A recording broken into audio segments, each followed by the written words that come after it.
एक भोंदू रहता था, पर वो इतना सीधा था कि सब प्यार से उसको भोंदू ही बुलाते थे। गायों की सेवा करता था और जिस आश्रम में रहता था वहां के गुरुदेव शाम को प्रवचन करते थे तो भोंदू तो सबसे पीछे बैठ के सुनता था। भोंदू को लगता था गुरुजी जो बोल रहे हैं ये बिल्कुल सत्य है, इसमें कोई झूठ नहीं है। एक दिन गुरुजी प्रवचन करते हुए बोले, यमुना के पल्ली पार भांडीर वन में ठाकुर जी गैया चराने आए। भांडीर वन का नाम सुनते भोंदू कान खड़े हो गए। भांडीर वन तो मैं जाता हूँ गैया लेके, मुझे तो कभी मिले नहीं वहां पे। अरे मुंह में ही कमी होगी, मुंह में ही सामर्थ्य नहीं होगी उनको देखवे कि मैं ही नहीं देख पाए होंगे, वो तो आते होंगे वहां पे, मुझे ना दिखे होंगे। भोंदू ने पहली बार जिज्ञासा करी, गुरुदेव ठाकुर जी दिखते कैसे हैं?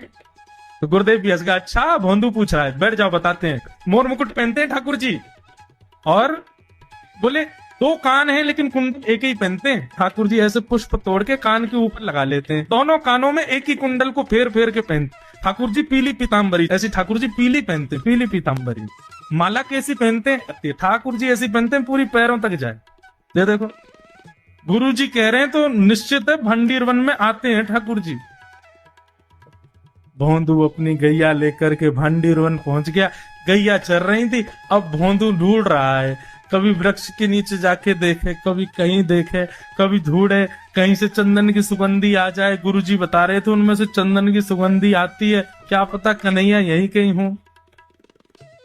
इतने भाव से, इतने प्रेम से और इतने भोलेपन से ढूंढने लगा ठाकुर जी को, और ठाकुर जी नहीं मिलते ना तो अपने आप को ही कोसता, मुंह में योग्यता ना होगी यही मारे ना मिल रहे, ठाकुर जी तो यही है।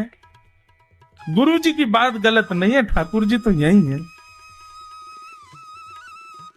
उसके उस सहज भाव पर, उसके उस सरल भोंदूपने पर ठाकुर जी रीझ गए।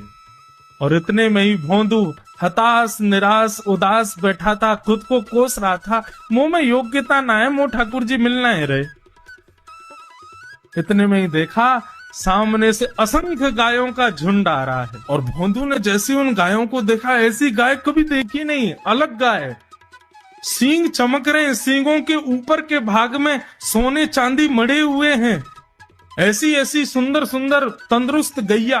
तभी देख रहा है भोंदू, पीताम्बरी पहनी है, गले में वैजंती माला धारण की है, सिर पर पाग पहनी है, एक कान में कुंडल है, मंद मंद मुस्कुरा करके दतुइयां दिखा रहे हैं, कटाक्ष नेत्रों से कभी इधर देख रहे हैं कभी उधर देख रहे हैं, अपनी वेणु को कमर में कस करके गैयाओं के गले में गलवैया डाल करके श्याम सुंदर भोंदू की तरफ चलते भय आ रहे हैं।